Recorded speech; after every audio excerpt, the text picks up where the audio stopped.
हरे कृष्णा कृष्ण कृष्णा हरे हरे, हरे राम राम राम हरे हरे कृष्णा। तो सर्वप्रथम आज पवित्र हरिकथा अवसर में उपस्थित थिबा समस्त बड़दा बालीसाही समस्त ग्रामवासी एवं आम सहित आसीथिबा वैष्णव सज्जन एवं आयोजककारी समस्त युवपीढ़ी एवं सहयोगकारी समस्त ग्रामवासी आम समस्त को धन्यवाद दूँ। आपण मानकर प्रयत्न प्रयास प्रचेष्टा जोगु आज ये सत्संग कार्यक्रम धारावाहिक भाव में आम प्रति मासरे एठी करि आसुछु। तेणु भगवान असीम कृपा आपण मान प्रति ये हरिकथा देवदुर्लभ वस्तु। शास्त्र वर्णना करा जायछि कि मनुष्य जीवन में भगवान आमको सबकिछि देइछन्ति। आमर नाकर निश्वास ठार आरंभ करी जीभ पाई पानी खाद्य वस्त्र सबकिछि भगवान कर देय, किंतु आमे प्रति बदल भगवान को कौन दे पारिबा? आमे तांको दबा भली आम पाखरे किछि कौन प्रकार योग्यता नहीं, किंतु जेतेबेले आमे भगवान को प्रति कृतज्ञ हवा तांको विषय भाविबा चिंता करिबा सेतेबेले भगवान आम पर खुशी होंती।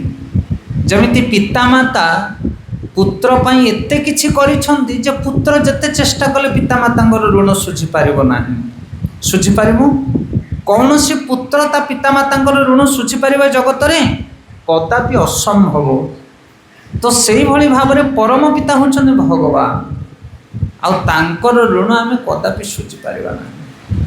किंतु जेतेबेले आमे बुझिबा आमे जानिबा, गोटे पुओ जेतेबेले जाने कि बापा माँ को जोगु मु आज बंचिछि मो पई केते कोन करिछन्ति सेमाने, सेतरे से पितामातांक प्रति कृत्य हुए, तांकर कथा माने तांकर सेवा करे, बापा माँ इच्छा को से ग्रहण करे।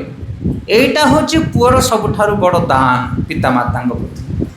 आ पितामाता भी यह चाहती आम पुआ आमको किसी दवा दरकार नहीं, किंतु आम जो उपदेश दौचु ताको पालन करे जदि सत्पथरे गला आम पुओ ताहले बापा माँ हृदय फुली उठिबो। हरि बोल।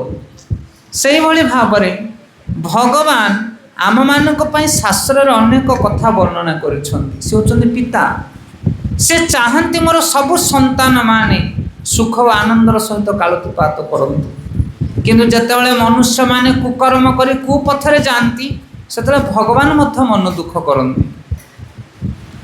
से भली भाबरे ए जगत रे साधु संत माने सर्वत्र विचरण करुछंती, आ भगवान कृपा को भगवान उपदेश को ए जगत रे चतुर्दिगरे परिव्याप्त मात्रा रे प्रचार करुछंती। आ जो माने भगवान सुपुत्र साधु प्रकृतिर व्यक्ति से माने साधु मानकर कथा को ग्रहण करी तांको जीवन रे सतमार्ग रे से माने जानती, आ भगवान से मानक पर बहुत प्रसन्न होंती। एवं पितामाता जो पुत्र उपर प्रसन्न होंती से पुत्रर सबले मंगल हुए। से भली भाबरे आमे जदि सत्संग करिबा साधु संग रे भगवान को उपदेश को श्रवण करिबा, भगवान आम ठारो कौन चाहती कौथरे भगवान खुशी हेबे जदि से कथा आम जीवन रे आमे पालन करिबा ग्रहण करिबा ताहले भगवान को कृपा सब बेले आम उपर रहिबो। असुर और देवता माने सर्वदा परस्पर भितर युद्ध करती। असुर माने भगवान को मानती नहीं और देवता माने भगवान को मानती। से देवता मान को भगवान सब कृपा करती। भगवान कर छत्र छाया तले देवता माने अतिवाहित होती, दिन अतिवाहित करती। कौन विपद पड़े से थाई जाती भगवान को पाखु, हे प्रभु चक्रधारी, हे प्रभु परमेश्वर आमको उद्धार कर असुर मानकर पीड़ारू। तापर भगवान आसिक कौन करते असुर मान को विनाश करी देवता मान को उद्धार करते। तेणु जो मैंने देव प्रकृतिर लोक से माने भगवान आराधना करती, सत्संग करती, गीता भागवत पाठ करती, विपद आपदरे भगवान को शरण नियंती। तेणु जो मैंने सत्संग को ग्रहण करती से जीवन मंगलमय हुए, भगवान कृपा को से ग्रहण करपारती। गोटे कमा टे कमे हेमिंग हो। तो आपण मैंने समस्ते जानी आपण गाँव में आम ए दीर्घ 6-7 मास अधिक हम मत लगुच आपण गाँव आमे कथा कीर्तन करि आसुछु आउ श्रद्धा और भक्तिर सहित ग्रामवासी समस्ते बड़ सुंदर भाव में श्रवण करुछंती। बेले बेले आमे जंजाल भितर रहीकि आसी पारुना आपणक पाखु समय एपट सेपट हो जाउछि किंतु आपण मैंने बड़ श्रद्धार सहित आमको बारंबार डकाउछंती हरि कथा श्रवण करिया पई इच्छा करुछंती। सेथे आमे जगन्नाथ को प्रार्थना करुछु आपण मानकर मंगल हो आपण मानकर जो हृदय शुद्धिकरण हो भक्ति मार्ग रे आपण माने आगो गति करन। तो आमे ए जो आपणकर बाली साई रे भागवत गीता को आलोचना करि आसुछु आउ सेपटे हमर जो माली साही सेपटे आमे कोन करूचे भागवतम ए दुईटी ग्रामर दुई प्राश्वरे आमे दुईटी ग्रंथ को आलोचना करूचे सेपटे भागवतम आलोचना होछंदी आ एपट कोन भगवत गीता। तो भगवत गीतार आमे बे चतुर्थ अध्याय पर्यंत जाइछि। चतुर्थ अध्याय रे दिव्य ज्ञान योग दिव्य ज्ञान माने भगवान कृष्ण अर्जुन को ज्ञान उपदेश दौरान बहु प्रकार ज्ञान विषय भगवान अर्जुन को कहते ज्ञान बहुत दरकार ज्ञान बिना मनुष्य सतमार्ग को जापर ना। जमी आम उदाहरण दो गोटे है धन आ गोटे है ज्ञान धन भी दरकार ज्ञान भी दरकार किंतु जदि धन नथिबो गोटे लोक पाखरे से कष्टे मष्टे चलीज काठू उधार आनी धार आनी परिश्रम करी भिक्षावृत्ति करी होना कहीं से बंचीज किंतु ज्ञानर अभाव हेले आउ मनीष बंची पार ना ता जीवनटा पिता हो धन ठारू बहुत आवश्यक मनुष्य को कौन ज्ञान ज्ञान बिना से बंची पार ना। आज समाज रे धनर अभाव नहीं खाद्य वस्त्र बासगृह सबकि अच्छे आम पाखे अच्छे ना नहीं क्या घरे खावाई ना हाथ उठेले समस्त घरे भोजन व्यवस्था अच्छे वस्त्र क्या घरे ना जहाँ घरे जीव ट्रंक फुल होगी वस्त्र थुआई ना नहीं खाଇବା पीवा वस्त्र घर द्वार अभाव ना से गोटे गोटे दांडी में 5-6टा परिवार रोते ना सत कि नहीं एवं गोटे परिवार 5-6टा दांडी घर है किंतु तथापि अभाव कौन अभाव क्या घरे सुख ना शाशु बहु भितर झगड़ा भाई भाई भितर झगड़ा अड़ोशी पड़ोशी भितर झगड़ा गाँ गाँ भितर झगड़ा कौन पाई कारण ज्ञानर अभाव। कौरव माने 100 भाई पांडव माने 5 भाई हाँ कि नहीं हेले से माने कौन थिले ना पूरा हस्तिनापुर राजगादीर राजा थिले हस्तिनापुर माने आजिका दिल्ली पूरा भारत वर्ष एकांग्र चक्रवर्ती राजा थिले से माने कौरव 100 भाई आ पांडव माने 5 भाई किंतु परस्पर भितर झगड़ा हो गले। अरे बोल झगड़ा हो गले जो महाभारत युद्ध सृष्टि है आम घरे मध्य से घटुच किसी असुर प्रकृतिर लोक था किसी देवता प्रकृतिर लोक था से भितर झगड़ा आरंभ हो जाए आ को माने पराभव हंती जो माने असुर प्रकृतिर लोक देवता प्रकृतिर लोक मानकर विजय हुए भगवान आशीर्वाद से से ये झगड़ा को उपशम करने ये झगड़ा को शांत करने आमको कौन दरकार ज्ञान दरकार आउ से ज्ञान आमको कौटू मिल सत्संग मिल।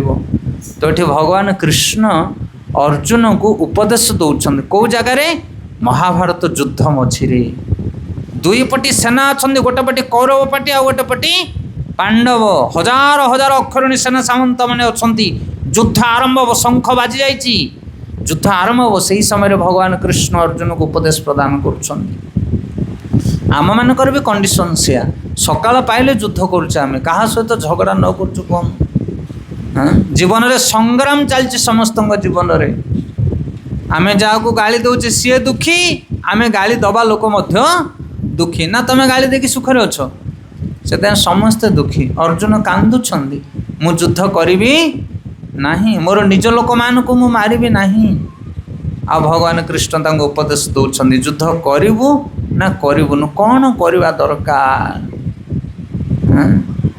सामने ठिया होती सी शाशु हो सी बोहू हो सी स्वामी हो सी भाई हो कहार ना क्या सहित आम झगड़ा करुचे ये हूँ कली जुग सकाल पाइले कली आरंभ हो जाऊँगी आरंभ होचे ना नहीं कहार ना क्या सहित विमन्या होचे तापर कान मोड़ुचे काली ठू आउ एमती झगड़ा करी ना किंतु पुणी आउ थे आरंभ हो जाऊँ कौन माँ मैंने होचे ना नहीं रागुचे झगड़ा करुचे पुणी मना करुचे झगड़ा करी ना आउ थे आरंभ हो जाऊँ कारण ये कली जुग हूँ भयंकर जुग एटी तुम निजे चेष्टा करके कली मुक्ति पाइपर ना से भगवान कृष्ण उपदेश दौरान हे अर्जुन ଏଇଭଳିଆ ସଂଘର୍ଷମୟ ଜୀବନରେ କ'ଣ କରିବା ଦରକାର, କେଇଭଳି ଭାବରେ ବଞ୍ଚିବା ଦରକାର।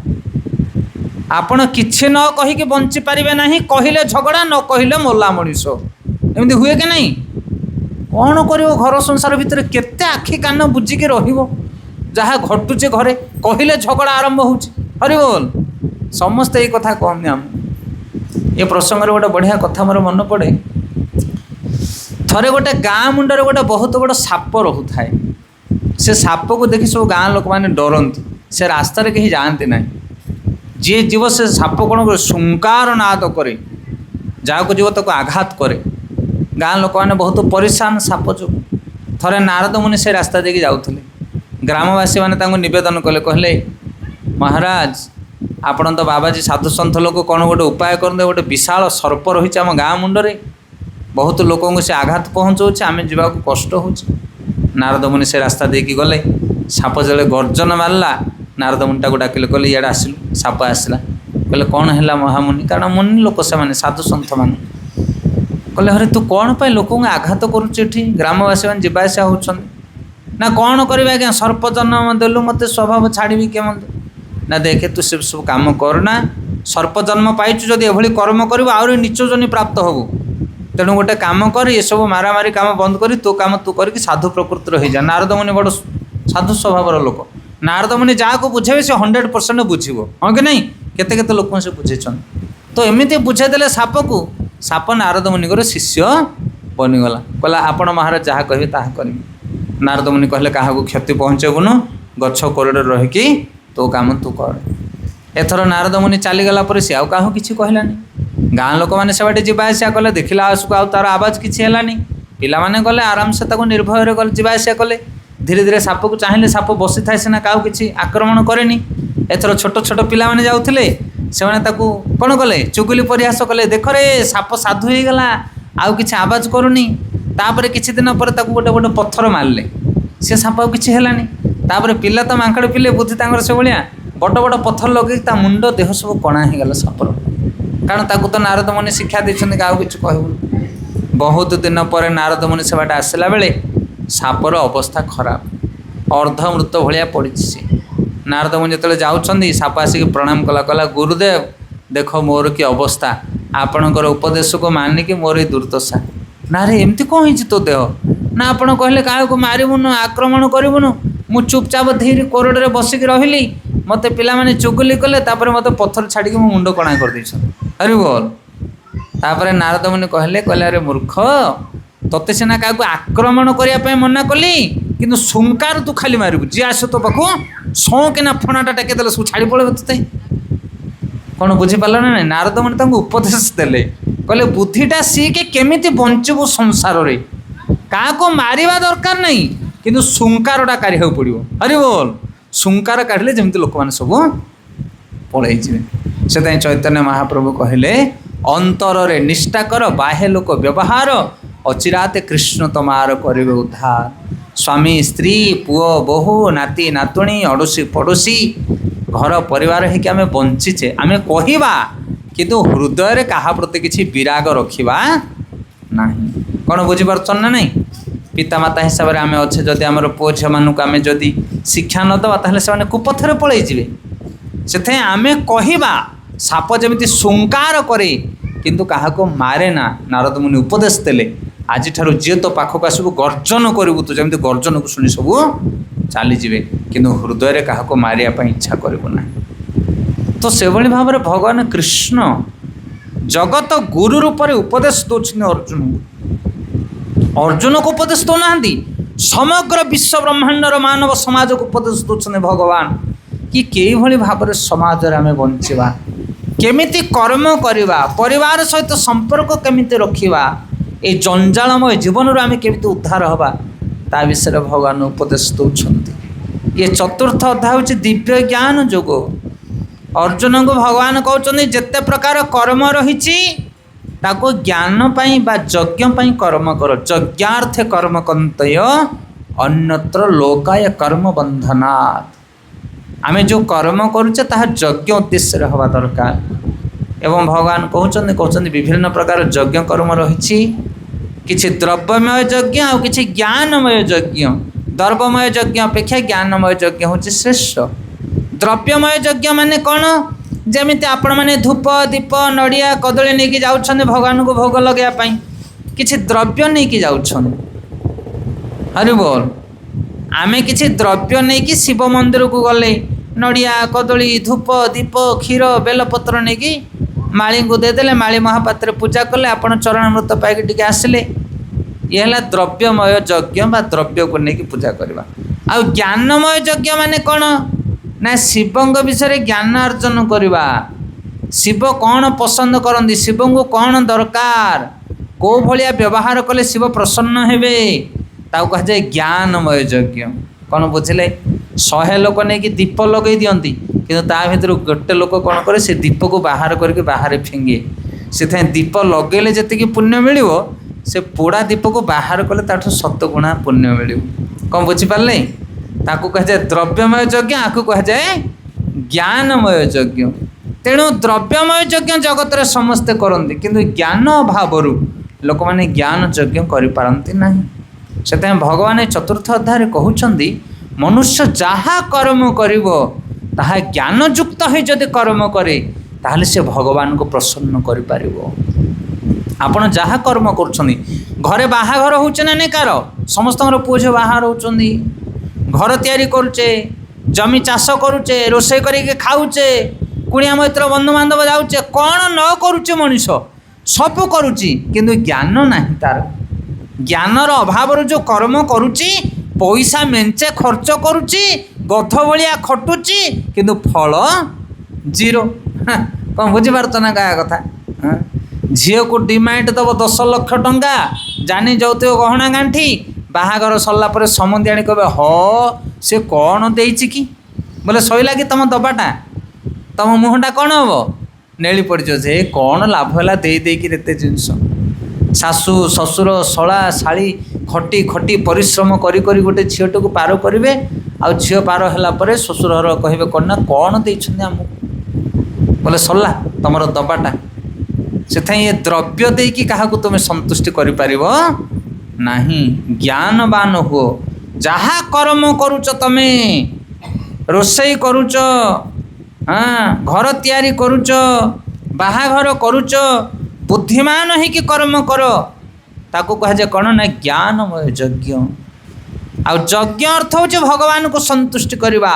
अहम ही सर्वज्ञान भोक्ता च प्रभु रेव च, मु हूँ सब यज्ञ उपभोक्ता। से आम जो कर्म करुचे ताको भगवान को उद्देश्य करवा दरकार। यत करोसी यत स्नासी यत जुहोसी जदाति जत जत तपस्या सिकंत तत् करोसी मदर्पण। तमे जहाँ खाऊच मते दियो, जहाँ करुच मते अर्पण कर, तपस्या करुच, यज्ञ करुच, उपवास करुच, सब मते दियो, मो पाई कर। सेटा होची यज्ञ कर्म। से ज्ञानवान होवाक पड़ो आमको। आपण कहे ज्ञान कौठू मिल ना, ज्ञान मिल गुरुंक ठारू। तत् विधि प्रणिपातेन परिप्रश्नेन सेवया उपदेक्षन्ति ते ज्ञान ज्ञानेन तत्वदर्शिन। ये अध्याय भगवान कहउचंदी, हे अर्जुन जड़े उत्तम ज्ञानवान गुरुंक पाखु जाओ, तांको ठारू उपदेश श्रवण कर, तांको निर्देश अनुसार तुम घरर समस्त कार्य कर, तुम्हें देखियो महानंदर तुमर कालतिपात हबो। गोटे घर जदि 5 लाख टंकार तैयारी हबो ताहले 50,000 टंका इंजीनियर को दिया हबो, से आगे डिजाइन बनैमो, ड्राइंग तैयारी करिवो। कौन बुझीपारछन आपण माने? जदि कोटिए टंकार बिल्डिंग तैयारी हबो ताहले प्रथमे लाख टंका खर्च होकि ताकू कौन हबो, प्लान तैयारी हबो। कारण प्लान तैयारी न करके जदि घर तैयारी करदेव, कोटिए टंका खर्च करिवो सिना, किंतु से घर रहा पई सुविधा हबनी। बुझीपारछन ना बुझीपारना? आपण रोषई करेंगे 1000 लोकों पर रोषई करेंगे, किंतु रांधुणी आसो सी नवा आगे 5,000 टंका। आप कहे एत टाँग कहीं कौन पर दबा? अरे ताकू से जदि नदब ताले तुम रोषई भल हेनी, कहीं खाईपारे ना। कौन बुझीपारछ ना ना कह कथाटा? से आम जीवन में जो भी कार्य करुचे, एत टंका खर्च करुचे, एत परिश्रम करुचे, किंतु प्लान कहीं, प्लान आमको जना ना कि केमिति प्लान रे आमे काम करवा। आम घर तैयारी, आमर बाहाघर आम जहाँ कि चाष जमी जहाँ कि करुचे प्लान नहीं कि ज्ञान नहीं कि आमको करने पड़ो ताहले तुम जीवन में तुम सफलता अर्जन कर आजिकल प्लान नहीं बा ज्ञान नहीं जो मैंने सद्गुरु ग्रहण करती शास्त्र अध्ययन करती ज्ञानवान होती से माने बड़ बुद्धिमान सहित निज कार्य को समापन करती। गोटे राजा थिले तांको ना होची अंग कौन तांको ना अंग महाराज अंग बड़ धार्मिक राजा बड़ पुण्यवंत राजा तांकर गोटे पुओ है ता ना होची बेण कौन ता ना बेण अंग महाराज अंग पुओ ना बेण आ बेण एते दृष्ट है आ कहले न सरे छोट बयस एड़िक एड़िक पिला सहित खेलुव पिला जाक पिटिके मारिदेव माने चिंता कर एते नृशंस एते ध्रुत एते घृण्य कार्य ताहार हेले ये राजा बहुत पराक्रमी धार्मिक महाराज अंग ताको बहुत बुझेले पुओ को लालन पालन कले किंतु कहार कथा से शुणिला नहीं शेष जो बयस बढ़ीगला राजा अंग कौन कले राज्य को परित्याग कर जंगल को चलीगले अनासक्त कले एमती पुओ दरकार ना एमती राज्य दरकार ना जहाँ हम भगवान बुझे कहीकि चलिकी पड़े से तापर ब्राह्मण माने ये कौन है ना पुओ जो बेण से राजगादी बसला बापार राजगादी बसला कुकर्म कला अपराध कला बहु प्रकार घृण्य कर्म कला आउ से कर्म जिते कला एभलिया कर्म से ब्राह्मण मैंने आसिले ताकू अभिशाप देकी भस्म करदे क्या बेण को एते घृण्य कर्म कला जे ब्राह्मण मैंने ताकू अभिशाप देले एवं ताकू मृत्युदंड देले मरीगला सांगे सांगे बेण आउ तार शरीर को मंथन कर भितर दुईटा पुरुष बाहर गोटे पुरुष गोटे नारी जे होचंदी पृथु महाराज और तांकर पत्नी महाराज पृथु जे यज्ञ करे शशाधरा हाँ ये जो पृथ्वी पृष्ठ को विभिन्न प्रकार शस्य आदि औषधीय वृक्ष को उत्पन्न करते पृथु महाराज होचंदी भगवान कर अवतार सत्यावेश अवतार से आमे आम जीवन रे कहा सहित केमिति चलिबा परिवार को केमिति चलेबा कई भली कार्य कले आम जीवन में आम सफलता अर्जन करवा से सब ज्ञान आम शास्त्र शिक्षा करवा भगवान कृष्ण अर्जुन को उपदेश प्रदान करुछंती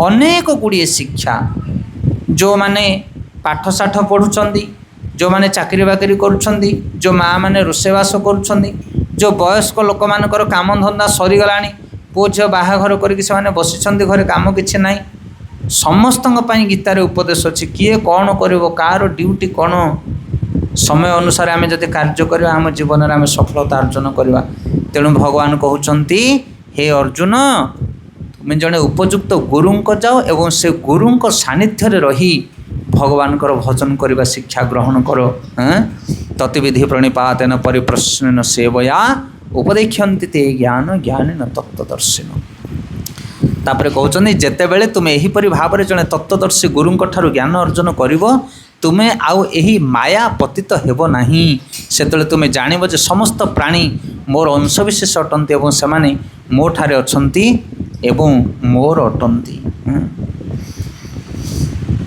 एहीपरि जदि तुमे पापी मानक मध्य महापापी बोली विवेचित हो तथापि तुमे जेतले दिव्य ज्ञान रूपक नौकार अवरोहण कर से तुम दुखार्णव अतिक्रम करने को सक्षम हब हे अर्जुन जेपरी प्रदीप्त अग्नि जालेणी काठ को भस्मसात कर दिए ठीक से हीपरि ज्ञानाग्नि समस्त भौतिक कर्मर प्रतिक्रिया को पोड़ी जाली भस्मीभूत कर दिए इह जगत रे दिव्य ज्ञान सदृश्य दिव्य पवित्र आउ किछि नाही समस्त जोगर परिपक्व फल हेउछि एही दिव्य ज्ञान जे यह प्राप्त होइछि से कालक्रमे निज आत्मा रे विहार करे शेष भगवान कहते सुंदर श्लोक ए अध्याय सरुचि चतुर्थ अध्याय कहते तेणु अज्ञानता जो तम हृदय जो संशय उपजुछि ताहाको ज्ञान रूपक असी बा खंडा द्वारा छेदन करने उचित हे भरत वंशज जोगयुक्त हो दंडायमान हो एवं युद्ध कर हरे कृष्ण तो भगवान शेष अध्याय कहते दिव्य ज्ञान जोगरे कहते अज्ञानता जो तुम हृदय संशय उत्पन्न होइछि तुम्हें जिते ज्ञानवान हम सेते बेले तुम्हें युद्ध कर से युद्धर कौन से पाप प्रतिक्रिया तुमको लगे ना से आमे माने समाज रे बंचीचे आमको विभिन्न प्रकार कार्य करने पड़ुची केतेबेले मिछ कहया को पड़ुचे मध्य घर संसार भितर जो माने व्यापार करते से सत कहले व्यापार चलिबो नाही जमी बाड़ी के जाऊे चाषबास कम करने अनेक गुड़े जीव मान को हत्या करुचे आमे माने करुचे कि नहीं चाषबास कम करने समय कौ कामटा को केमिति कले आमे संसार उद्धार पाइबा कौटी मिछ कहब कौटी जीव मान को हत्या कले चलो ता विषय उपयुक्त ज्ञान ग्रहण करने दरकार। से भगवान कहते हे अर्जुन तुम्हें ज्ञानवान हुओ ज्ञान भली पवित्र वस्तु जगत रे कौटी नहीं जे उपयुक्त ज्ञान ग्रहण करे से कौन हुए शुद्ध हो जाए पवित्र हो जाए। तेणु ज्ञानर अभाव ये गोटे जिनस जगत रे समस्त दरकार कौन से ज्ञान उपयुक्त ज्ञान आ ज्ञानर अभाव जो आम अज्ञानता वशत आम जीवन में आम दुख पाचे अन्य सहित झगड़ा करुचे आत्महत्या करुचे मारपिट होचे विभिन्न प्रकार कांड घटुची समाज रे तार कारण कौन अज्ञानता आउ किछि नहीं। जो माने ज्ञानवान से माने झगड़ा झाटे पशिबे नहीं से माने बड़ सूत्रतार सहित जीवन को परिचालना करेंगे बड़ साधुर सहित जीवन अतिबाहित करेंगे कौटी कहब कौटी चुप रहिबो से सब ज्ञान जानिबा दरकार। आम अज्ञानता जो जीवन में कष्ट पाचे तेणु चतुर्थ अध्याय दिव्य ज्ञान जो भगवान कहते हे अर्जुन प्रत्येक मनुष्य गुरु ग्रहण करने दरकार गुरुं पाखरे जाकि विनम्र भाव में सेवा करने दरकार उपदेश पाई निज जीवन में कार्य संपादन जदि कर से सुखी हो पार एवं शिल प्रभुपाद उदाहरण लिखुंट तत्विधि प्रणिपातेन परिप्रश्न सेवया गुरुं ठारू ज्ञान सी पाइब जा पाखे विनम्रता थी आम पाखे विनम्र गुण ना आमे भावुचे आमे बहुत ज्ञान जाचु आमे काठारू ज्ञान जाना आवश्यक ना से भली लोकों मुंडरे ज्ञान पशिब ना से कहते विनम्र भाव में गुरुं पाखरे जाई आमे कौन करवा तांकर सेवा करवा तांको उपदेश को श्रवण करवा आउ से जहाँ कहे अंध भाया करवानी तुम जहाँ संदेह अच्छे प्रश्न पचारिबो आमे आपण मानको प्रतिदिन आसी कहूँ भगवान नाम जप कर गीता भागवत पाठ कर माछ मांस परित्याग कर नशापान परित्याग कर आमे कहूँ आपण मानको बुझाऊँ आपण मानकर जदि प्रश्न अच्छे आपण मैंने पचारतु आमको आपण कौन पे कहते आमिष छाड़ापी आमिष छाड़ी मनीष बंची पार ना नशापान कौन पे छाड़ापी कहते आपणकर जहाँ प्रश्न अच्छी आपण मैंने पचारतु विनम्र भाव में पचारतु ईर्षा देश हिंसा नहीं कि पचारतु नहीं विनम्र भाव में जदि आपण मानकर प्रकृत में सत्मार्ग जावाई इच्छा अच्छी आपड़ जहाँ प्रश्न पचारे तार उत्तर आम दबा से प्रभुपाद कहते विनम्र शिष्य माने गुरुं पाखर प्रश्न पचारि उपयुक्त ज्ञान ग्रहण करती। ए प्रसंग गोटे बढ़िया कथा मन पड़ुच मोर रामायण कथा जितेबाला राम लक्ष्मण रावण को बद्ध कर रामचंद्र महाप्रभु रावण वर्तमान सरसज्जार बा रणांगन पड़ी युद्ध क्षेत्र में भगवान ताको कौन कर तार छाती को भेद कर शर यही समय रामचंद्र लक्ष्मण को पठाऊँ कहते लक्ष्मण तुम्हें जीव राम पाखु ना कौन पाई मुझे राम पाखु ना जाए टिके राजनीति शिक्षा करूँ कारण रावण बहुत पुराना राजा दीर्घ दिन से राज्य शासन करें गल अयोध्यार राजा हवा किंतु आमे तो राजनीति शिक्षा करनी से गोटे पुराना राजा रावण ताठारू टिके उपदेश ग्रहण कर से टिके शिक्षा दबा आमको देखो विचार करूँ आपण मैंने कहवा कथा रामचंद्र महाप्रभु पठाऊँ लक्ष्मण लक्ष्मण गले एवं रावण पाखे ठिया कहले रावण मते भाई रामचंद्र पठे तुम ठार राजनीति शिक्षा करने कौन दीपद मत उपदेश दियो कहबार रावण एमती मुह को बुलेदेला अरे बोल लक्ष्मण को अनेला रावण मुह बुलेदेला एथर लक्ष्मण राम पाख गले कहले भाई सी आहरी दुष्ट अच्छी ता हृदय अभिमान जाइनी रावण अहंकारी सी ना कौन केमिति अहंकारी जानल ना मुझे पचारे भाई रामचंद्र पठे उपदेश किसी दियो से मुह को बुलेदेले रामचंद्र कहले एटा पचारिबार तरीका नुह तांको तमे गुरु भली ग्रहण कर हाथ को जोड़ विनम्र भाव में पचार हे ब्राह्मण श्रेष्ठ रावण विश्रवानंदन दयाकोरी आपण आमको किसी उपदेश दिंतु राजनीति विषय आम दुई भाई अल्प दिन पर गले राज्य राजनीति आम राज्य संभाल पड़ो विनम्र भाव में पचार एथर रामचंद्र स्वयं लक्ष्मण सहित जाऊँगी आ रामचंद्र महाप्रभु रावण को पचार विनम्र भाव में जतिश्रेष्ठ विश्रवा तनय दयाकोरी आमको किसी राजनीति उपदेश दिंतु ସେତେବେଳେ ରାବଣ ଆଖିରୁ ଲୁହ ଝରେଇକି କହୁଛି ରାମଚନ୍ଦ୍ର କ'ଣ କହୁଛନ୍ତି ହେ ପ୍ରଭୁ ଜଗତ ପାଳକ ଆପଣ ଦେଉଛନ୍ତି ଜ୍ଞାନର ଭଣ୍ଡାର, ଆପଣଙ୍କୁ ମୁଁ କି ଜ୍ଞାନ ଦେବି? କିନ୍ତୁ ତଥାପି ଯଦି ଆପଣ ଶୁଣିବା ପାଇଁ ଚାହୁଁଛନ୍ତି ତାହେଲେ ରାଜନୀତିର ସାର କଥା ମୁଁ ଆପଣମାନଙ୍କୁ ଦୁଇ ପଦ କହୁଛି, ଶୁଣନ୍ତୁ। ରାବଣ କ'ଣ କହିଥିଲେ ଜାଣିଛ? କହିଲା ଏ ଜଗତରେ ଯଦି ଗୋଟିଏ ସୂତ୍ରକୁ ଜଣେ ଧାରଣ କରିବ ତାହେଲେ ଜୀବନରେ ସେ ସଫଳତା ପ୍ରାପ୍ତ ହେବ, ଆଉ ସେଇ ସୂତ୍ରଟାକୁ ମୁଁ ଧରିପାରିଲି ନାହିଁ, ସେଥିପାଇଁ ଆଜି ଏ ରଣାଙ୍ଗନାରେ ପଡ଼ିଛି। କ'ଣ ସେ ସୂତ୍ର ଜାଣିଛନ୍ତି? ରାବଣ କ'ଣ ଉପଦେଶ ଦେଇଥିଲା ରାମଚନ୍ଦ୍ରକୁ? କହିଲା ହେ ପ୍ରଭୁ ଏ ଗୋଟିଏ କଥା ମନେ ରଖିବେ, ଭଲ କାମଟାକୁ ଆଗେ କରିବେ ଆଉ ଖରାପ କାମଟାକୁ ପଛକୁ ପକାଇଦେବେ, ବାସ୍ ଏଇ ଗୋଟିଏ ସୂତ୍ରକୁ ଗ୍ରହଣ କର ଜୀବନରେ। ଶୁଭମ୍ ଶୀଘ୍ରମ୍। ଯଦି ଗୋଟେ ଭଲ ଉପଦେଶ କେଉଁଠୁ ଶୁଣୁଛ ତାକୁ ହେଳା କରନି, ସାଙ୍ଗେ ସାଙ୍ଗେ ତାକୁ ଗ୍ରହଣ କର, କରିବା ପାଇଁ ତତ୍ପରତା ପ୍ରକାଶ କର। ଆଉ ଯଦି ଖରାପ କାମ କିଛି ଗୋଟେ କାନକୁ ଆସୁଛି ତାହେଲେ ତାକୁ କ'ଣ କର? ହେଳା କରିଦିଅ, ଦେଖିବା ପଛେ କରିବା। କିନ୍ତୁ ଆମେ ଓଲଟି ଯାଇଛେ। ରାବଣ କହିଲା ମୁଁ ଓଲଟି ଯାଇଛି, ମୁଁ ଭାବିଥିଲି ସ୍ୱର୍ଗକୁ ଗୋଟେ ନିଶୁଣି ବାନ୍ଧିବି, ଦେବତାମାନଙ୍କ ପାଖରେ ମର୍ତ୍ତ୍ୟ ଲୋକମାନେ ଯିବେ ସମସ୍ତେ, କାହାକୁ ପୁଣ୍ୟ କରିବାକୁ ପଡ଼ିବନି, ସମସ୍ତେ ନିଶୁଣିରେ ଚଢ଼ିକି ଯିବେ। କହନ୍ତିନି ସ୍ୱର୍ଗକୁ ନିଶୁଣି ବାନ୍ଧିବା ପାଇଁ ରାବଣ କହିଥିଲା। ମୁଁ ପାରିଥାନ୍ତି, କାରଣ ଦେବତାମାନଙ୍କୁ ମୁଁ ହାତରେ ଅଧିକାର କରି ରଖିଥିଲି, କିନ୍ତୁ ମୁଁ କହିଲି ହଁ ସେ ତ ମୋ ବାଁ ହାତର ଖେଳ, ମୁଁ ଏବେ ଚାହିଁଲେ ନିଶୁଣି ପକାଇଦେବି। ହେଳା କରି କରି ମୋ ପ୍ରାଣ ଚାଲିଗଲା। ଆଉ ଗୋଟେ ଇଚ୍ଛା ଥିଲା ମୋର, ଲବଣ ସମୁଦ୍ରକୁ କ୍ଷୀର ସମୁଦ୍ର କରିବି, ମୁଁ ଏଇ ଯେଉଁ ଲୁଣି ସମୁଦ୍ର ତାକୁ କ୍ଷୀର ସମୁଦ୍ର କରିବି। ମୁଁ ଚାହିଁଥିଲେ ପାରିଥାନ୍ତି, କିନ୍ତୁ ଅବହେଳା କରିଦେଲି। ହରିବୋଲ, ଦିନ ଚାଲିଗଲା। କ'ଣ ବୁଝିପାରୁଛନ୍ତି? ଏସବୁ ଭଲ କାମ ଥିଲା, ମୁଁ ଭାବିଥିଲି କରିବି, ନାଁ ରଖିବି ରାବଣ ବୋଲି, କିନ୍ତୁ ସେସବୁ ସମୟ ଚାଲିଗଲା। ଆଉ ଖରାପ କାମଟା ଆଗେ କଲି। କ'ଣ ଖରାପ କାମ? ଶୂର୍ପଣଖା ଆସି କହିଲା ଭାଇ ରାବଣ, ଜଙ୍ଗଲ ଭିତରେ ଗୋଟେ ସୁନ୍ଦରୀ ନାରୀ ବୁଲୁଛି, ତତେ ଭାରି ଫିଟ୍ ହେବ। ଏଇ କଥା ଶୁଣିଲା ମାତ୍ରକେ ମୁଁ ଉଠିକି ଚାଲିଲି। ଖରାପ କାମଟାକୁ ଆଗେ କଲି, ସେଥିପାଇଁ ଏଠି କ'ଣ ହେଇଛି? ପଡ଼ିଛି ରଣାଙ୍ଗନାରେ। ଆଉ ଭଲ କାମ ଯାକ ସବୁ ପଛକୁ ଛାଡ଼ିଦେଲି, ମୋ ଜୀବନରେ କିଛି ଭଲ କାମ କରିପାରିଲି ନାହିଁ। ଆମେ କ'ଣ କରୁଛେ? ଚାଷ୍ ଖେଳିବା, ଚାଲରେ ଚାଲ, ସାଙ୍ଗେ ସାଙ୍ଗେ ଚାଲ, ଆଉ ହେଳା କରନି। ହରି ଭଲ, ଟିକେ ଭାଗବତ କରିବା, ଆସ ଟିକେ ଘୋଳ କିନି ନେଇକି ଟିକେ କୀର୍ତ୍ତନ କରିବା, ଚାଲ ଆମେ ଯାଉଛୁ। ଆଉ କିଏ ଯାଉଛି? କିଏ ଯାଉଛନ୍ତି? ହଁ ଆଜିକାଲି କୀର୍ତ୍ତନ ପାଇଁ କିଏ ଯାଉନାହାନ୍ତି। ଚାଷ ଖେଳରେ ଯେତିକି ଲୋକ ବସୁଛନ୍ତି, ସଂକୀର୍ତ୍ତନରେ ସେତିକି ଲୋକ ନାହାନ୍ତି। ଆପଣଙ୍କ ଗାଁରେ ପ୍ରତିଦିନ ସଂକୀର୍ତ୍ତନ ହେଉଛି କି ନାହିଁ? ହେଉଛି। କେତେ ଜଣ? 5, 7 ନା 10, 12, 15, 100? କେତେ ଜଣ ଆଜ୍ଞା? 4, 5 ଜଣ। ଗାଁରେ ଲୋକ ସଂଖ୍ୟା କେତେ? ଆଉ ଯଦି ଚାଷ ଖେଳ ହେବ କେତେ ଲୋକ ବସିବେ? ଆଉ ଡାକିବାକୁ ପଡ଼ିବନି କାହାକୁ, ସେ ଆବାଜ ଶୁଣିଲା ମାତ୍ର ଲୋକ ଧାଇଁ ଆସିବେ। ଏଇଟା ଆପଣଙ୍କ ଗାଁ କଥା ନୁହଁ, ପୁରା ପୃଥିବୀ ସାରା ଏହା ଚାଲିଛି ଏବେ। ସେଥିପାଇଁ ଖରାପ କାମକୁ ଆଗେ କରୁଛେ, ଭଲ କାମକୁ ପଛକୁ ଥୋଇ ଦେଉଛେ। ଏ କିଏ ଉପଦେଶ ଦେଇଥିଲେ? ରାବଣ ଉପଦେଶ ଦେଇଥିଲେ।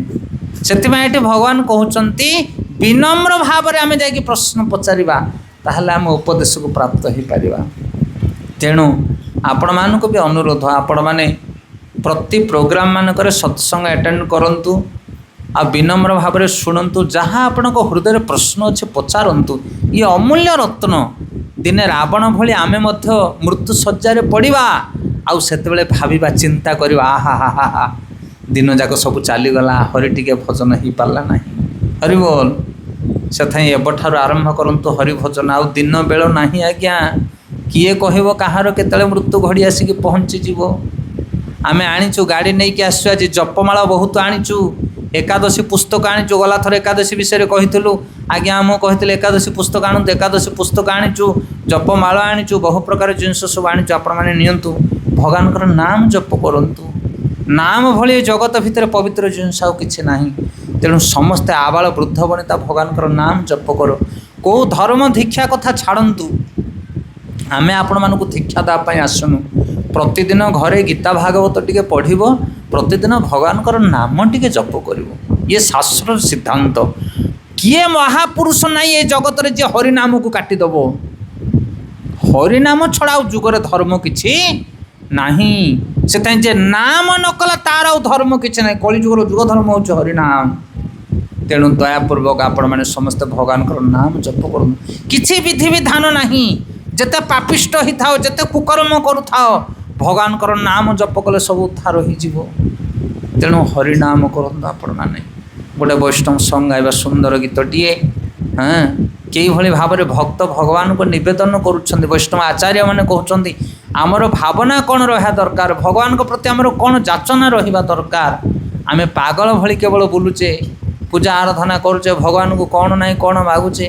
एबे तो जी पाइच ताको नहीं आनी थोयापाई आम पाखे शक्ति नाही, आउरी पुणी मागुच, आउरी जंजाल, आउरी दुख, आउरी कष्ट। प्रभु तब पद जुगे मोर निवेदन,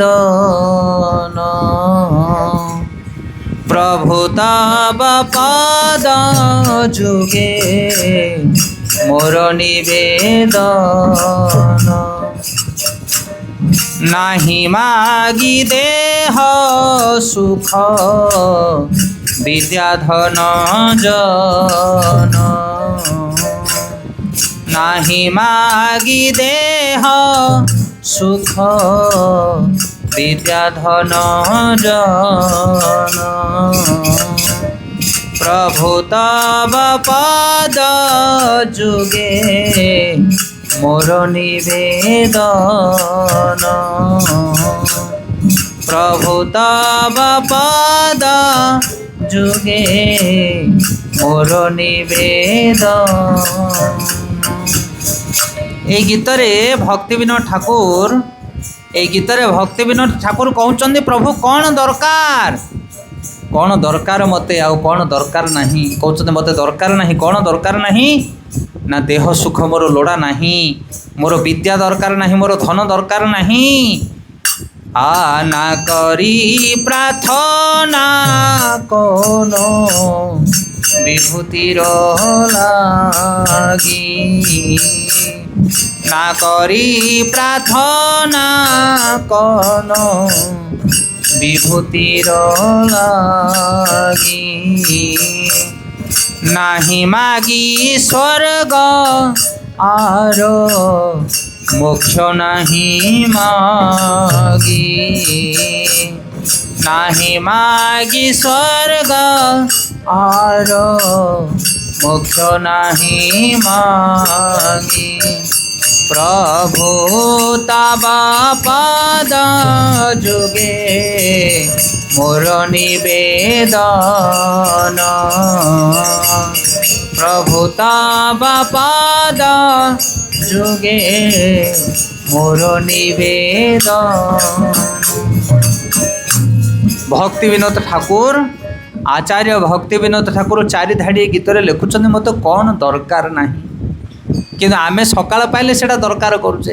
हरिबोल, सेथिपाई विपदरे पड़िचे, गाढ़े पड़िचे। कौन कौन कहउचंदी प्रभु तब पद जुगे मोर निवेदन, हे प्रभु तम पद कमल मु निवेदन करुची। कौन निवेदन करुछंती ना कहउचंदी नाही मागी देह सुख, मो देह सुख मु किछि मागुनी।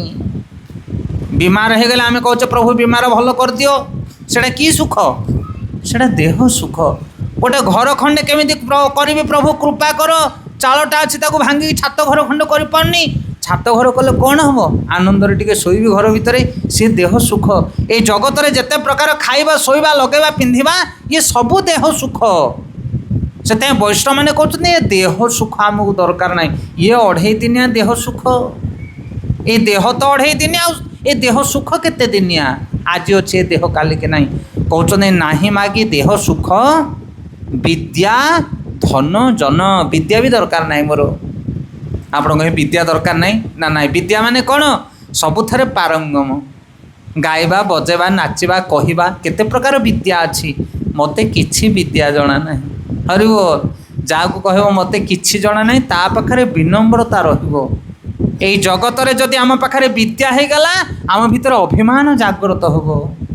हाँ, ये बड़ बड़ गहन कथा आज्ञा। ए जगत रे कौन से प्रकार विभूति आमको दरकार नहीं, मागुछंदे आगु को कहते कौन से प्रकार विभूति जोग शक्ति किछि दरकार नहीं, मते मते दिनहीन कर प्रभु। कहले मते विद्या दरकार नहीं, धन मध्य दरकार नहीं, जन मध्य दरकार नहीं, नाही मागी स्वर्ग आर मोक्ष नाही मागी, मते स्वर्गपुर दरकार नहीं, देवता भली बंचिया कथा दरकार नहीं। आपण कहे देवता भी दरकार नहीं, आमे तो कहछे सब स्वर्ग को गला हरी भल होंता, मो बापा चली गले से स्वर्ग को चली गले ना, आमे कहू नहीं। प्रेतात्मार स्वर्ग को गमन हो बोल सर्वे आनंद एक बार, हरि बोल कहना 12 दिन ले। माने आम कहचे प्रेतात्मा स्वर्ग को पड़ो, स्वर्ग गला किसी असुविधा ना सेठी आए सही समस्या जो देवता बलवान हम जाकि स्वर्ग जा कबाट बाड़ेब से कहते मत धन दरकार नहीं, जन दरकार नहीं, स्वर्ग दरकार नहीं, मोक्ष भी दरकार नहीं। मोक्ष माने मुक्ति हो जगत रु मुक्ति है कुआड़े जीव जाने अंधार घरे पशु जाकि मुक्ति है से मुक्ति बड़ गहन कथा। कहले प्रभु मत मुक्ति मत दरकार नहीं, आउ कौन दरकार नहीं ना करी प्रार्थना कौन विभूतिर लगी, कौन से प्रकार विभूति मत दरकार नहीं। विभूति माने जानछंती मिस्टिक पावर ना नहीं, अणिमा कणिमा लाखिमा। ये 4 दिन तले आमर कथा थिला सेठी पुरस्तमपुर पाखरे हनुमान मंदिर प्रतिष्ठा होता, राम कथा सेठी थिला। सेठी 3 दिन आम राम कथा करूथुलो। हनुमान जी कृपा कले कौन मिल अष्ट सिद्धि नवनिधि के दाता। अष्ट सिद्धि माने 8 प्रकार सिद्धि तांगु जना अछि। हनुमान छोटरू छोट ही पारिबे, बड़रू बड़ ही पारिबे। अणिमा कणिमा सिद्धि सांगे सांगे से एठी थाई कि अमेरिका रो गोटे से उठे के आनी तुमको देबे। हाँ प्राप्ति ताकू कहा जाए। विभिन्न प्रकार सिद्धि रही कि सिद्धि किसी लोड़ा नहीं आज्ञा, किसी लोड़ा नहीं। गोटे पिला गोटे गाँव जाइला तपस्या करके आसला, बहुत दिन जंगल रही गोटे बाबाजी होगी आसला, बहुत दिन आसला पर गाँ लोक डाकिला कहला इड़ा आस सब ग्रामवासी इड़ा आस मु बहुत पावर पाई आसी ना। कौन पावर तू पाइचु तपस्या करी ना, आस नदी कूल को चलो जावा। आपणर ये पाखे कि नदी अच्छी ऋषिकुल्या, कहले ऋषिकुल्या कूल को चलो जावा सब। हाँ कि गंडी ये अच्छी गंड कंसारी गंड, कंसारी गंड को सब चलीगले गाँ लोक।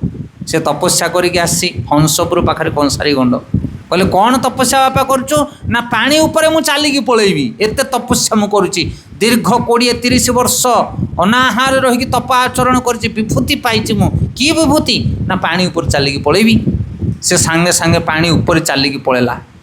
आउ गोटे पिलाटे थिला हसिला, कहला ये तो आठणिकिया विभूति ना। कौन आठणिकिया विभूति कहछ ना, रे 8 पैसा देले पर नौकार आम आर पटिके पलैबो, आ तू चल चली पलैबो, आम नारे जीवु। से तो एका कथा ना आर पटिके जीवो, आ कौन विभूति है कौन बुझीपार ना नहीं। ए संसार विभूति तमें जाकि अमेरिका सेव गोटे आणिकी दब, आम ना 10 टका 15 टका देके दुकान गोटे सेव खाइबू। सेव तो सेव कौन से ये जगत रे किसी विभूति पाई किसी लाभ नहीं आज्ञा। कौन लाभ अच्छे जगतर विभूति। से कहते कौन से प्रकार विभूति मत दरकार नहीं। आउ कौन दरकार, अच्छा कौन पाई सब दरकार नहीं ना, कौन पाई सब दरकार नहीं। ये सब आनिले तुमको भोग हेनी किसी। जदि काहाटू छड़े लुचेई चोरई बलपूर्वक किसी आनीदेव तुम शक्ति, जमी असुर मैंने देवता मान पूजा करके बहुत विभूति पाई जाइए ना। नहीं किए कहला भस्मासुर मु। रामचंद्र जो युद्ध कर रावण सहित गोटे असुर आसला, ता आखिरे चमड़ा पट्टी बंधा है। विभीषण को रामचंद्र पचार ये कि प्रकार असुर, ये कौन आखिरे चमड़ा पट्टी बांधिकी आसी। विभीषण कहते प्रभु ये भस्मासुर ना, कौन यार काम ना, ये जो आखि खोल चारिड़े सब पोड़ी पड़े, जुआड़े दृष्टि पक समस्ते जली जीवे। ये गोटे विभूति कौन बुझीपार ना नहीं, केमी विभूति असुर मान पाखे। हेले से जदि आसिकी रामचंद्र सैन्य आगे खाली पट्टीटा बाहर करदेव, जेते बानर सेना सब पोड़ी धूआं होइजिवे। एमिति पावार तार। विभीषण को रामचंद्र पचार आपको मारिया केमिति ना, सहज कथा। से जमिति पट्टी खोल दर्पण अस्त्र मारिदेवे।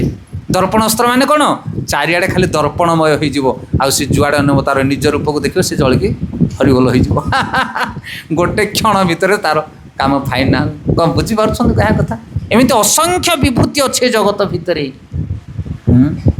किंतु जे भक्त से भगवान को कौन से विभूति मागे ना। कहले कौन पाए मागिबे 2 नंबरिया शक्ति सब ना, धन ना विद्या ना बुद्धि मते किछि दरकार नहीं ना, कौन पाए दरकार नहीं। तापर पंते लिखुछंदी निज कर्म गुण दोषे जे जे जन्म पाई, निज गुण कर्म दोषे जे जे जन्म पाई, जन्मे जन्मे जे न तब नाम गुण गाई, जन्मे जन्मे जे न तब नाम गुण गाई।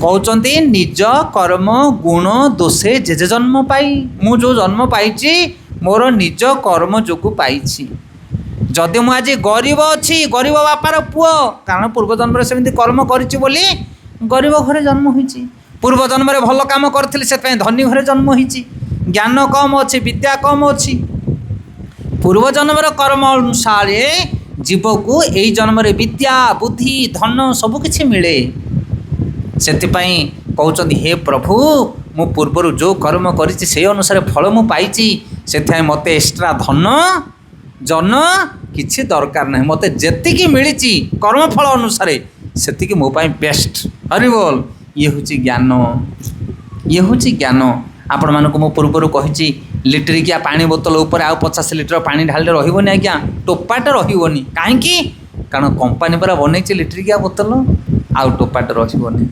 से आम पूर्वजन्म कर्म अनुसार जहाँ पाइचे जमीतिका स्वामी पाइचे जमीतिका पुत्र पाइचे जमीतिका बोहू पाइचे तांको ही धरिकी जीवन काटिबा को पड़िबो सकाळ पाइले मुंड पिटना कांदना किछि लाभ हबनी ताहले कौन करिबु सकाळ पाइले कांदिबुनु तो एमानक पई कौन करिबु ना कौन करिबो कहिबो जन्मे जन्मे जेन तब नाम गुण गाई हे प्रभु तुमर नाम और तुमर गुण गाइबु बास ए लोकंकर शाशु या कला बोहू या कला पुओ या कला अड़ोशी वाला या कले यही गुण गाई कि लाभ अच्छे तुमर एईता है कि मरवा आउ थे पुणी ये जन्म हम ये जगत जदि गोटे भी शत्रु करके तुम मरीच ताहले प्रतिशोधन आउ थे तुम जन्म हम सावधान से मरवा समय हृदय रे कहा प्रति जमी बैरी भाव न रहे ताहले तुम जगत उद्धार पाइब किंतु आमर तो जगतटा को आम बैरी करके थोचे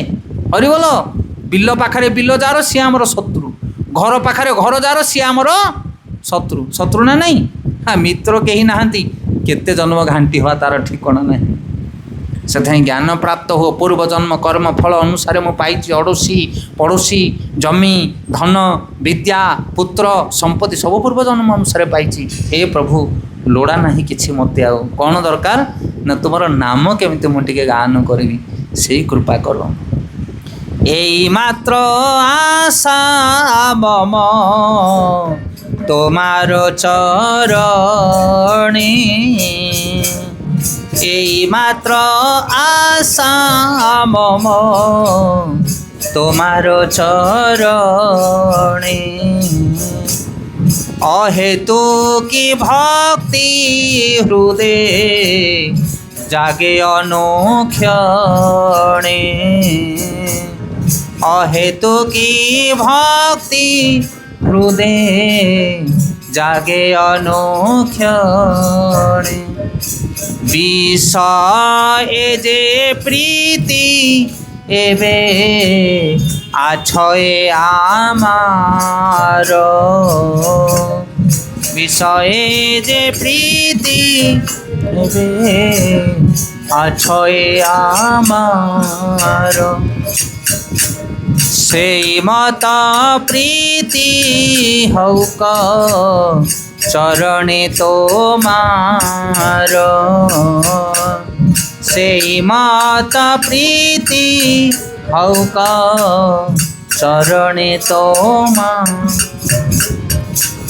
एठी कौन मागुछन्ति भगवान को देखंतु हाँ भक्ति विनोद ठाकुर आचार्य प्रवर कहउचंती ए मात्र आशा मम तोमार चरण हे जगन्नाथ तम चरण रे मोर एतिकी आशा धन मागु नहीं जन मागु नहीं शक्ति बुद्धि विभूति मागु नहीं मोर एतिकी आशा तोमार चरण अहेतुकी भक्ति हृदय जागु अनुक्षण अहेतुकी भक्ति माने कौन भक्ति तो भक्ति ये अहेतुकी भक्ति कौन आज्ञा ये बहुत गहन कथा ये अहेतुकी गोटे है हेतु आ गोटे है अहेतु ये भागवतम श्लोका रही सबे पुंस पर धर्म ये तो भक्तिर अध्यक्ष जे अहेतुकी अप्रतिहता जो आत्मा सुप्रसिद्धति शुद्ध भक्ति कौन ना अहेतुकी अप्रतिहता अहेतु आमे जिते ठाकुर पूजा करुचे भगवान पाखु जाऊचे आराधना करुचे नाम जप करुचे भक्ति करुचे अन्न को दान धर्म करुचे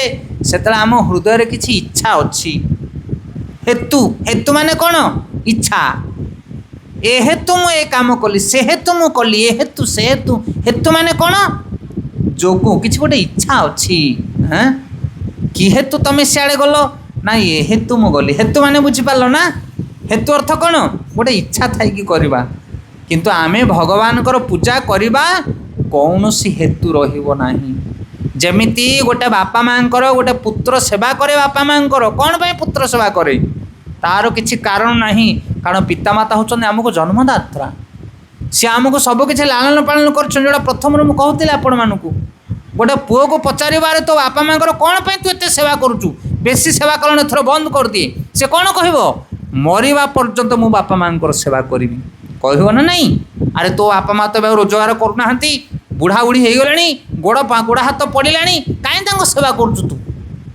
ना ना मु मृत्यु पर्यंत तांकर सेवा करी मोर धर्म हूँ मो बापा माँ सेवा करी केमिति आमे कहूचे सेमिति हे जगन्नाथ तुमर सेवा करवा हूँ आमर धर्म तुम सेवा छड़ा जीवर गति मुक्ति नहीं कौन पाई जगन्नाथ सेवा करुच कौन पाई सेवा करुच्ची जगन्नाथ देतिकी देइछन्ति तार ऋण मु सुझी पारिबिनी कोटिए जन्म सेवा कले से कहुए अहेतुकी भक्ति आमे सब शिवंकर पूजा करुचे किंतु पछरे कामना अच्छी ना नहीं शिवंकर पूजा कले मते एटा मिलिबो सेटा मिलिबो गणेशंकर पूजा कले मते धन मिलिबो हरि बोल गाँ ठाकुराणी पूजा कले गाँ ठाकुराणी आमको घंट घोड़े रखिबे विपद आपदरू एइथिपाई आमे सब सेवा करुचे किंतु भगवान सेवा आमे करवा किछि अभिलाष रखिबानी हे जगन्नाथ मु तुमर सेवक मु तुमर संतान मु तुमर दास मु तुमर सेवक सेवा करवा मोर धर्म तेणिकी मो पाई कौन दरकार सेटा आपन को जना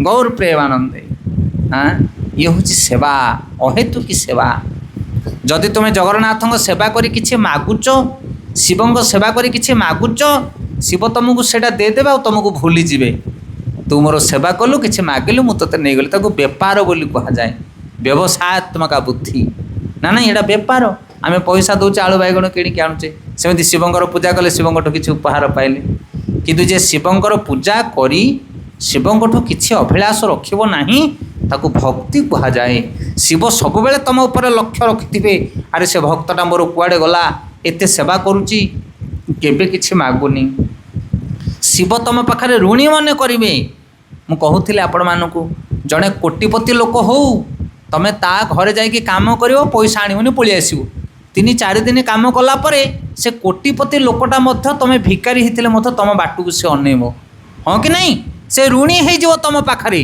कोटिए टंका ता पाखरे थाउ तमे भिकारी ही थाओ तथापि ता हृदय भितर तुमर गोटे जगह तैयारी हो जीवो हबो ना नहीं 5 दिन मागणा काम करके आसिल जड़े लोक पाखरे से तुम कथा भाविबो आहा से लोकटा कुआडे गला एते काम कला टंकाटे मोठू नेलानी 5 टंकार तुम ता मनटा को किणीदेव आपको कहा अहेतुकी भक्ति से जगतर नाथ से परम शंभु भोला शंकर तुम्हें ताकू कौन दब किछि दे पारिबो नाही किंतु तांकर सेवा करिवो की सेवा अहेतुकी सेवा हाँ यहीटा मु मागुची हे जगन्नाथ मु तुम सेवा करी किंतु किछि डिमांड रहिबोनी जन्मे जन्मे जेन तम नाम गुण गाई अहेतुकी भक्ति हृदय जागे अनुक्षण विषय जे प्रीति एबे अछय आमार सेई मत प्रीति रहू चरणे तमार विषया माने कौन भक्ति विनोद ठाकुर कहते जमिति मो परिवार को भल पाउची जमिति मो जमी बाड़ी को भल पाउची हे जगन्नाथ केतेबेले तुमको सेमिति भल पाइबी से प्रेमटा मते तुमे दियो मो स्त्री पाई मु सुना गहना गंठी किणी आणुची तापई साड़ी चूड़ी किणी आणुची मो पुओ झियो पाई मु लक्ष लक्ष टका खर्च करूची ताको भल पाउची मु किंतु केही मो पिठरे पड़िबे नाही हे जगन्नाथ तुम्हें होच मोर बंधु किंतु तुम पाई मु टंकाटे खर्च करि पारुचे काहे कि कारण प्रेम नाही तांको प्रति झियो घर को 5 दिन छाड़ी जदि न जीवो 3 दिन पर जदि फोन न करिवो बोले झियो कहबो आलो माँ मते कोन भूली गलानु कि तू कोन आ आसिलु नै मासुटाक हेलानी कोन फोन कलनु पचारुचे ना नहीं अभिमान करुचे ना नहीं किंतु जगन्नाथ पाख मासुक आमे जाउचे थरे वर्षको थरे नाई कहीं कारण सी आमर किए कि हरि बोल सी आमर किए से भली केतले मु भल पाइबी बंधु भितर बंधु तुम्हें पिता भितर पिता तुम्हें पुत्र भितर पुत्र तुम्हें ତୁମେ ଚ ମାତା ଚ ପିତା ତୁମେ ବନ୍ଧୁ ଚ ସଖା ତୁମେ ସେଇ ପ୍ରୀତି କେତେବେଳେ ମୋ ଜୀବନରେ ଆସିବ? ଏ ସଂସାରରେ ସମସ୍ତଙ୍କୁ ବନ୍ଧୁ ବନେଇଛେ, ସମସ୍ତଙ୍କୁ ଭଲ ପାଇଛେ, କିନ୍ତୁ ଜଗନ୍ନାଥଙ୍କୁ ଭଲ ପାଇବା ନାହିଁ। ଭକ୍ତି ବିନୋଦ ଠାକୁର କହୁଛନ୍ତି ଯେମିତି ଘର ପରିବାରକୁ ଭଲ ପାଇଛି, ଏ ବିଷୟ ବାସନାକୁ ଯେମିତି ଭଲ ପାଇଛି, ସେମିତି ତମକୁ କେତେବେଳେ ହେ ଜଗନ୍ନାଥ ଭଲ ପାଇବି ମୁଁ। ଆହା, ସେଇଦିନ କେବେ ମୋ ଜୀବନରେ ଆସିବ ଯେତେବେଳେ ଜଗନ୍ନାଥଙ୍କୁ ଭଲ ପାଇବା, ସେତେବେଳେ ଆମ ଜୀବନରେ ଆଉ ଦୁଃଖ ରହିବନି। ସେତେବେଳେ କାନ୍ଦିଲେ ମଧ୍ୟ ହସର କାନ୍ଦ କାନ୍ଦିବ ତୁମେ, ତମ ଲୁହ ଭିତରେ ମଧ୍ୟ ଅପର୍ଯ୍ୟାପ୍ତ ହସ ରହିବ। ଯଦି କୁନ୍ତୀ ମହାରାଣୀ କହୁଛନ୍ତି ଯେ ଜଗନ୍ନାଥଙ୍କୁ ଭଲ ପାଏ, ତା ଲୁହ ଭିତରେ ମଧ୍ୟ ସେ ହସକୁ ଦେଖେ। ସେବା ସୁଖ ଦୁଃଖ ପରମ ଆନନ୍ଦ ନାଶୟ ଅବିଦ୍ୟା ଦୁଃଖ। ଯେ ଜଗନ୍ନାଥଙ୍କ ସେବା କରେ ତା ଜୀବନରେ ଦୁଃଖ ରହେ ନା। ତାପରେ କହୁଛନ୍ତି ବିପଦେ ସମ୍ପଦେ ସଦା ଥାଉକ ସମଭାବେ, ବିପଦେ ସମ୍ପଦେ ତାହା ଥାଉକ ସମଭାବେ, দিনে দিনে বৃদ্ধি হৌক নামের প্রভাবে,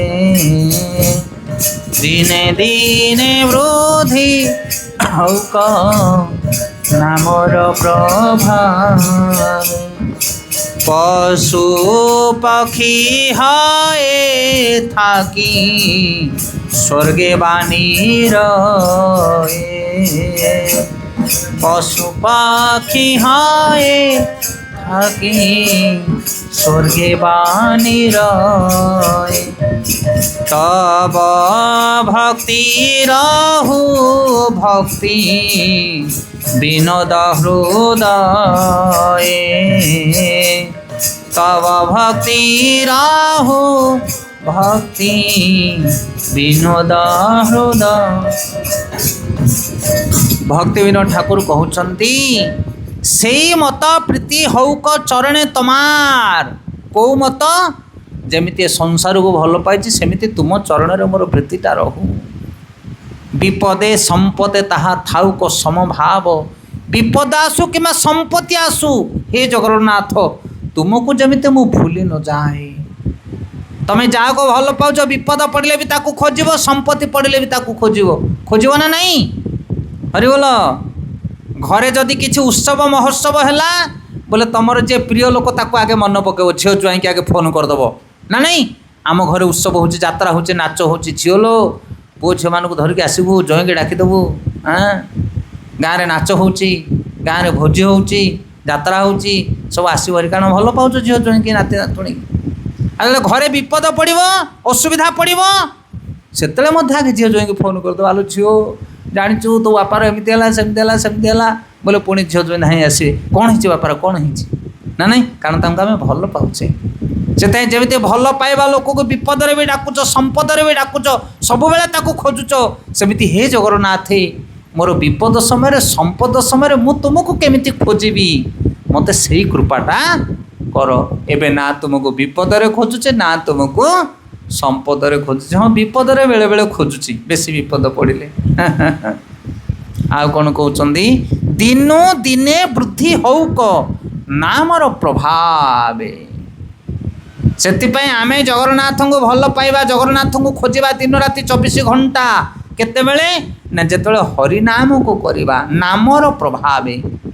ଯିଏ ନାମ କରିବ ଅଧିକ ସିଏ ଜଗନ୍ନାଥଙ୍କୁ ଖୋଜିବ। ଯାହା ହାତରେ ନାମ ନାହିଁ, ଯାହା ପାଟିରେ ନାମ ନାହିଁ, ତା ହୃଦୟରେ ଭଗବାନଙ୍କ ପ୍ରତି ରହିବ ନାହିଁ। ଆପଣ ଦେଖନ୍ତୁ, ଆଉ ସେ ଭଗବାନଙ୍କର ନାମ କରିବ, ତା ହୃଦୟରେ ସେ ହରିଙ୍କୁ ଖୋଜିବ। କାରଣ ଏ ଗୋଟିଏ ମାତ୍ର ଉପାୟ ହେଉଛି ହୃଦୟରେ କାମ ବାସନା, ଭୌତିକ ଲୋଭ, କ୍ରୋଧ ଆଦିକୁ ବିନାଶ କରିବା ପାଇଁ ଗୋଟିଏ ମାତ୍ର ଉପାୟ ହେଉଛି ହରିନାମ। କଳି ଯୁଗରେ ଯଦି ଜଣେ ଭଗବାନଙ୍କର ନାମକୁ ଜପ କରିବ, ତାହେଲେ ତା ହୃଦୟରେ ଯେଉଁ କାମିନୀ କାଞ୍ଚନ ପ୍ରତି ଆସକ୍ତି ଅଛି, ଧନ ପ୍ରତି ଯେଉଁ ଲୋଭ ଅଛି, ଏସବୁ ନଷ୍ଟ ହୋଇଯିବ। ତା ହୃଦୟ ପବିତ୍ର ହେବ, ଆଉ ପବିତ୍ର ହୃଦୟରେ ସେ ଜଗନ୍ନାଥଙ୍କୁ ପ୍ରାର୍ଥନା କରିପାରିବ। ତେଣୁ ଆମକୁ ହୃଦୟ ଶୁଦ୍ଧିକରଣ କରିବାକୁ ପଡ଼ିବ, ତାହେଲେ ଏସବୁ ସଦ୍ଗୁଣ ଆମ ପାଖରେ ଜାଗ୍ରତ ହେବ। କହୁଛନ୍ତି ପଶୁ ପକ୍ଷୀ ହଏ ଥାକି ସ୍ୱର୍ଗେ ବାଣୀ ରହେ, ମୋତେ ପଶୁ ଜନ୍ମ ଦିଅ କି ପକ୍ଷୀ ଜନ୍ମ ଦିଅ, ସ୍ୱର୍ଗରେ ରଖ କି ନର୍କରେ ରଖ, मोर किछि जाय आसा ना हे प्रभु तमर भक्तिटा मो हृदय सबले थाओ बास एतिकी मोर लोड़ा। गोटे राजा जन्म पाइले कौन हम जदि तुमर भक्ति न करुथिबी ताले हिरण्यकशिपु रावण मध्य राजा थिले से राजा जन्म पाई किछि लाभ नाही बरं ताठार भल गोटे गजराजर जन्म पाइबी गोटे हाथी जन्म पाइबी किंतु तमर भजन करुथिबी जेमिति गजराज डाकिथिला भगवान को। कौन बुझी पारछन कह कथा पशु पक्षी जन्म देले भी चलिबो नरकरे पकईदेले भी चलिबो कीट पतंग कले भी चलिबो किंतु तुमर नाम केमिति जप करुथिबी मु तुमको केमिति भक्ति करुथिबी मते सेटा दरकार। भक्ति बिना सब जीवन बेकार से भक्ति आचरण करो असली संबल होच भगवान कर भक्ति भक्ति छड़ा किछि मार्ग नाही। दिन दिन भगवान कर प्रति भक्ति मुक्ति जागृत हो भक्ति प्रीति जदि आम भगवान कर नाम जप कर ए नामटा हूँ असली वस्तु। तेणु आपण मान को अनुरोध ये हूँ ज्ञान जो दिव्य ज्ञान जो आम पढ़ले ये हूँ प्रकृत ज्ञान। कौन ज्ञान ना जगत धन संपत्ति कामिनी कांचन आशा करना पूर्व जन्म कर्म फल अनुसार आमको धन मिली पुत्र मिली पत्र मिली स्वामी मिली ये सब आम पूर्व जन्मर कर्म फल ताकू सहन कर आ कौन कर हरि को भजन कर भगवान कर अहेतुके भक्ति कर। अहेतुके भक्ति माने जगन्नाथ सेवा करिवो किंतु किछि कामना करिवो नाही किछि मागिबो नाही। आउ ए भौतिक जगत रे जेमिति प्रीति अछि हमर सेमिति हे जगन्नाथ से भलिया प्रीति हमको दियो। हरि नाम गंभीरता पूर्वक जदि आमे करबा ताहले आमर हृदय काम वासना खराब गुण नष्ट होबो भगवान को प्रति आमर रति प्रीति जागृत होबो। ये प्रसंग गोटे बढ़िया कथा ध्यान देकी शुणु शेष कथा कहीकि कथा को विराम दबा। थरे गोटे गाँव में प्रवचन होता है प्रवचन 2-3 दिन है परे गाँव रे गोटे लोक आसिक कहला से साधु को कहला साधु आज्ञा मत टे तुम दीक्षा दे दियो मु आपन को गुरु ग्रहण करी किंतु नाक जाए पीची से लोक साधु कहला अरे ये तो कौन पीची नाक जाए ये कि गुरु शिष्य नब ये कौन मो उपदेश पालन करो हेले पिया लोक को तो उत्तर नहीं तांको तो कहले सब उल्टा सुल्टा कहे सी तापर ताऊ कहले बापा रे तू दीक्षा नबो ना हाँ आज तो दीक्षा नेबी आईची पूरा गाधे पाधे कि मत दीक्षाटा दे दियो। साधु कहले देखे बापा काली सकाळु मु तुम घर को जीवी तो स्त्री की कहबो रोषेबास करथिबो तुम घरे काली दिहीपर भोजनटा करवा तापर तोते दीक्षाटा दे दे कि मु आसी खुशी होला पळला जाके ता पत्नी कहला कहला बुझिलो काली मो गुरु आसीबा हम घर को हाँ 12 तुण कौन कहते 12 तुण 6 भजा करके साइज ऊपर रोषेबास कर गुरु आसबे आज भोजन कर मत दीक्षा देवे बढ़िया सुंदर भाव में पनीर पकोड़ा खीरी पूरी सब रोषे करके कौन कले पति पत्नी रखिले गुरु आसबे भोजन करेंगे दीक्षा देवे।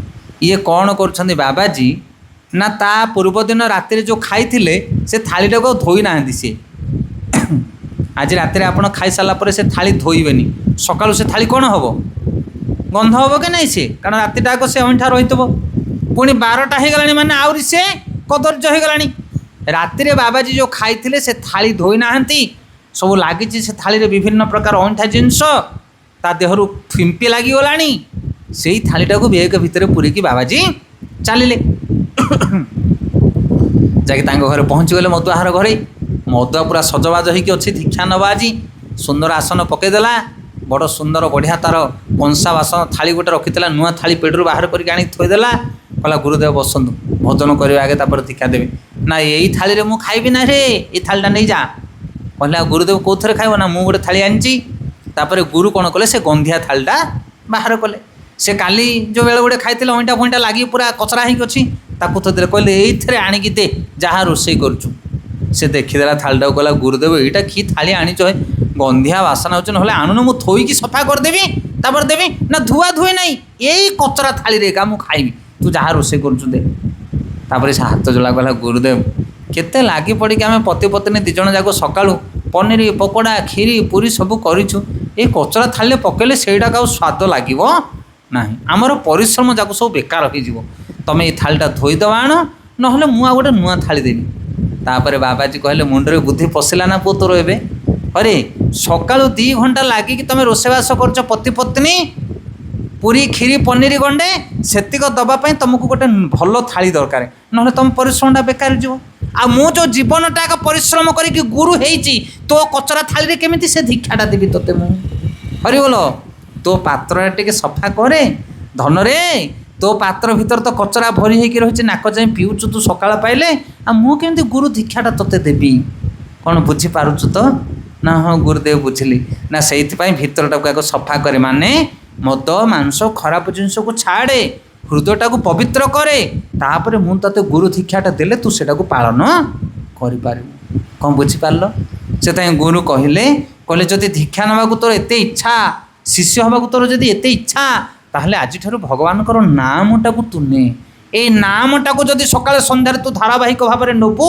ताहले तो हृदय थिबा खराब जिनस सब नष्ट हम आ हृदयटा पवित्र होला परे मु तते दीक्षाटा देनी कौन बुझिले कहा कथा से भक्ति विनोद ठाकुर कहते हे प्रभु धन दरकार नहीं जन दरकार नहीं ज्ञान दरकार नहीं बुद्धि दरकार नहीं तुमर नामटा केमिति मु सकाळ संजरे टिके करि पारिबी सेटा प्रभु मते कृपा करो कारण नामटा रहिला सब काम कहीं ना ये नामटा कले मो हृदय जो धन प्रति कामिनी कांचन प्रति जो आसक्ति अच्छी सेटा नष्ट हो आउ कौन हम ना तुम प्रति मोर प्रीति जागृत हम जमी मो पुओ झील को मो स्वामी की मो स्त्री की मो भल पाऊँ मो निज लोक मान को हे जगन्नाथ सेमती मु तुमको भल पाइबी केतेबेले ना हृदय जिते शुद्ध हम एवं आमर हृदय शुद्ध नहीं ना शुद्ध अच्छी कि आम हृदय ना केते क्रोध केते लोभ केते अभिमान केते अहंकार भरी रही केमिति सफा हम प्रभुंकर नाम उच्चारण कले तेणु आपण मान अनुरोध आम मैंने करूँ